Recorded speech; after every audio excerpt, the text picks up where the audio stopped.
आम्ही सध्या आसा कला अकादमी हांगासर आणि कला अकादमीच्या आर्ट गॅलरीन आमी हांगा आसा आणि हांगासर फ्लॅशबॅक आणि फोटो एक्झिबिशन अशे 2 एक्झिबिशनां हांगा ऑर्गनायज केल्ली आसा. कॅमेरा जे कलेक्शन आसा ते तुम्ही माझ्या फाटल्यान पळोवंक शकता. ते जे कलेक्ट केल्ले जे मनीस आसा ते माझ्या वांगडा आसा. सर तुमचं स्वागत आहे गोव्याला. हॅलो नमस्कार. सर मला सांगा की हे तुमचा छंद कधीपासून सुरू झाला? 1968 मध्ये तुम्ही सुरुवात हां किती कॅमेरा आहे एकंदरीकडे? घरी माझ्या 1200 कॅमेरा टोटल आहे. त्यातलं तर मी इथं 240 कॅमेरे आणलेत. 240 आणले म्हणजे त्याला लावलेले डिस्प्ले केलेत. आणि मला असं कळलं की अजूनही ते कॅमेरा चालू टोटल 1200 कॅमेरे आणि ते कॅमेरा अजूनही चालू आहे. सर्व working condition all working condition. आणि कसं काय तुम्ही त्याला मेंटेनन्स कसं काय करतो? मी स्वतः रिपेअर करतो त्यामुळे मी स्वतःच मेंटेन करतो ते काय. आणि समजा आता हे मेकॅनिकल कॅमेरे पहिले आहेत याला अधूनमधून यूज केलं की ते काय बंद पडत नाही. म्हणजे अधूनमधून वर्किंगमध्ये ठेवावं लागतात ते करायचं 1 महिना 2 महिन्यात 3 महिन्यात असं वर्किंग करून ठेवायची पासून. आणि कुठून कुठून कलेक्ट केलेलं हे साहेब दिल्ली मुंबई परत पुणे कोल्हापूर किंवा काय लोकांनी आम्ही खरेदी पण केलेत.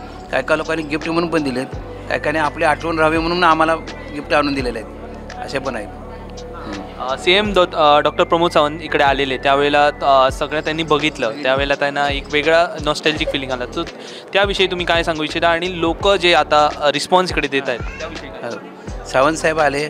सावंतसाहेब अगदी कामात बिझी असताना त्यात त्यांनी गोळे काढून आले बघितलं. त्यांनी शाबासकी पण दिली मला काय आणि मला सत्कार पण त्यांनी केला. त्याबद्दल मी त्यांचा आभारी पण आहे.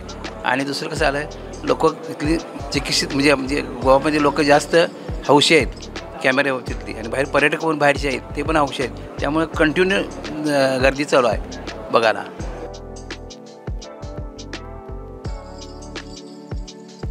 सर मला सांगा की इकडे वेगवेगळे प्रकारचे कॅमेरा आपण पाहू शकतो.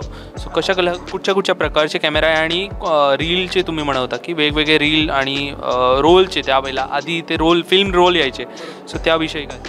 आता आपण आता कसं आहे इथं जवळपास 250 कॅमेऱ्यांचं प्रदर्शन डिस्प्ले केलेलं आहे. यामध्ये range finder cameras, folding cameras, box cameras, 30 mm SLR cameras, 120 mm TLR cameras, professional cameras, view cameras आणि ॲमेच्युअर कॅमेराज अशा वेगवेगळ्या प्रकारचे कॅमेऱ्यांचा डिस्प्ले केला आहे. यामध्ये हे सगळं भारतीय बनावटीच्या कॅमेऱ्यांचा डिस्प्ले आपण इथे केलेला आहे. अशी टोटल एकूण सगळे मिळून 250 कॅमेऱ्यांचं आपण इथं प्रदर्शन केलेलं आहे. आणि व्हिडिओ कॅमेरा आहे आणि फोटो कॅमेरा दोन्ही आहे. आता यामध्ये आपण 8 mm मूवी कॅमेराज आहेत त्यांचं प्रदर्शन आपण इथं भरलेलं आहे. आणि बाकीचे सगळे ते स्टील कॅमेराज आहेत म्हणजे फोटोसाठीचे. ओके. तुम्ही तुमच्या वडिलांना मदत केली का कलेक्ट करताना वगैरे? हो जवळपास 20 वर्ष झाली मी त्या गोष्टीमध्ये लक्ष घातलेलं आहे. आणि 20 वर्ष आपण संग्रह करण्यासाठी मदत आणि मेंटेनन्सचं काम वगैरे बघतो आपण. तुम्हाला हळूहळू आवड निर्माण? हो यामध्ये आवड निर्माण झाली आणि पूर्वीपासून या गोष्टी मला हिस्ट्रीमध्ये आवड असल्यामुळं या गोष्टीत मी प्रचंड काम करतो.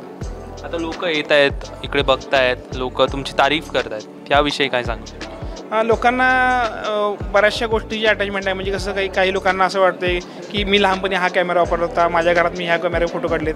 अशा काही जुन्या मेमरीज जागृत झाल्या. याचबरोबर काही लोकांचं असं झालं की माझ्या लहानपणी ह्या कॅमेरे बघितलेत मी किंवा ह्या कॅमेऱ्याद्वारे फोटो काढले गेलेत. अशा प्रकारचा कॅमेरा आमच्या घरी होता असे पण काही लोक झालेत.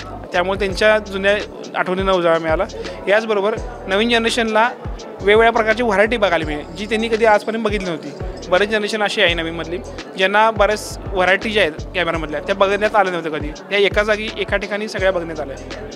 कुठच्या इयरपासून आहे साधारण आठवण आहे तुम्हाला की कुठच्या इयरपासूनचे कॅमेरा?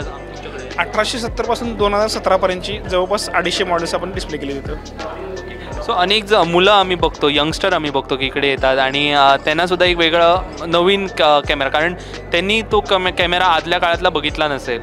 तर लहान मुलं जेव्हा येतात आणि त्यांना त्यांची रिएक्शन्स काय असतात? लहान मुलांना किंवा नवीन यंगस्टर्सना प्रचंड उत्सुकता आहे त्याबद्दल की कशा काम करायचे कशा प्रकारचे कॅमेरे होते नेमकं काम कसं होत होतं कशा प्रकारे बघितलं जायचं फोकस कसा लावायचा बटन कसं असतं नेमकी प्रोसेस कशी चालायची वेगवेगळे आकार बघितल्यानंतर लक्षात येतं की त्यांना कशा प्रकारचं काम होतं नेमका आकार असा का गेला याबद्दल प्रचंड उत्सुकता आहे त्यांना.